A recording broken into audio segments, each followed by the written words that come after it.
নিজেরা হাতে ধরে গণ অভ্যুত্থানকে টিপে মেরে ফেলছি, আমরা হত্যা করতেছি গণ অভ্যুত্থানকে।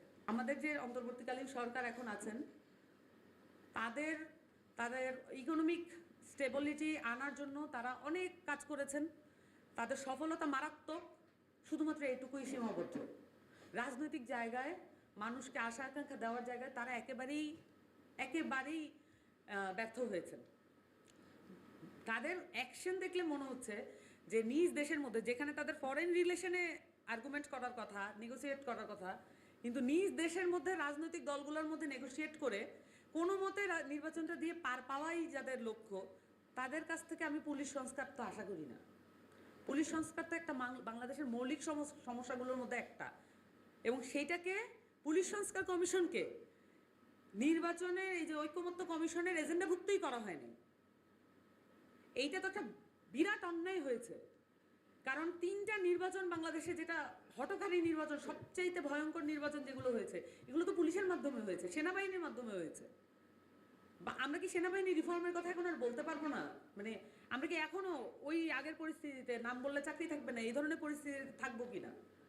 বাংলাদেশের সেনাবাহিনীর গুণগত রিফর্ম দরকার। এই সেনাবাহিনী কার সেনাবাহিনী আমরা জানি না এখনো। বাংলাদেশের পুলিশ বাহিনী, এটা কার পুলিশ বাহিনী আমরা জানি না তো এখনো। এটা তো আওয়ামী লীগের পুলিশ বাহিনী, সেটা তো আমরা পেটাও বাহিনী দেখেছি। এখনকার এটা তো আমরা অভ্যাস দেখেছি যে বাংলাদেশে যারা আওয়ামী লীগ করে, নির্বাচনে যদি পট পরিবর্তন হয়, রেজিম চেঞ্জ হয়, তাহলে তারা বিএনপি করে। এটা তো আমাদের দেখে অভ্যাস আছে, নাকি এই মেমোরি এখন আমরা মেমোরি থেকে ডিলিট করে দিব? এটা তো দেখে অভ্যাস আছে, এবং এইটা এখন ঘটছে কিনা এটা আমাদের জানা দরকার।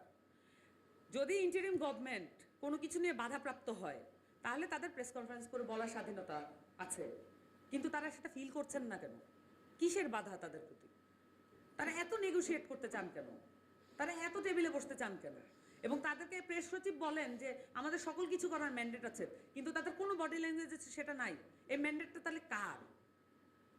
উনি যে বলছেন, তাহলে এইটা তার কাকে মাথায় রেখে এটা বলছেন?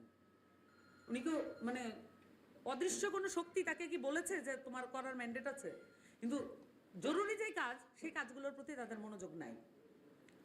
তো আমি যেটা বলবো যে এখানে বাংলাদেশে লাস্ট কথা, যে বাংলাদেশে যদি যে গণহত্যা সংগঠিত হয়েছে, 15 বছরে যে জুলুমগুলো হয়েছে, যে খুনগুলো হয়েছে, ডিজিএফআই কর্তৃক যেই অন্যায়গুলো হয়েছে, মানুষের পরিবারকে অসহযোগিতা করা, মানুষের পরিবারগুলোকে অসহায় করে ফেলার যে রাজনীতি হয়েছে, প্রত্যেকটা জিনিসের বিচার যদি না হয়, তাহলে এই সাইকেলটা চলতে থাকবে, এই রাজনৈতিক সাইকেল চলতে থাকবে।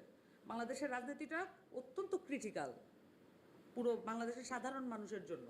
এই সাইকেলটা চলতে থাকবে। এইটা যদি মানে বিচারগুলো যদি হয়, তাহলে আপনি এখানে ক্রীড়ানকের ভূমিকায় কারা কারা ছিল এই জিনিসগুলো বের করতে পারবেন। ওখানে এমনও হতে পারে যাদেরকে আমরা মানে এখন গণঅভ্যুত্থানের শক্তি বলে চিহ্নিত করেছি, তাদের পক্ষ থেকেও শক্তি থাকতে পারে। এই মামলাগুলো যদি লড়া হয়, তাহলে দেখতে পাবেন এটা সম্ভব। একইভাবে দুই পক্ষে দুই নৌকায় পা দিয়ে চলার রাজনীতি তো আছে বাংলাদেশে। তাহলে বিচারগুলো করতে হবে, এবং মৌলিক সংস্কারের জায়গাগুলোতে কোনো ধরনের আপোষ করার কোনো সুযোগ নেই। যদি এখন আপোষ করেন, আরেকটা গণঅভ্যুত্থানের মাধ্যমে আপনারা আবার এই একই পরিস্থিতিতে পড়বো আমরা। আর আরেকটা বিষয় হচ্ছে যে সামনের যে নির্বাচন, এটার একমাত্র সমাধান হচ্ছে আপনি আপনার আইন কাঠামো চেঞ্জ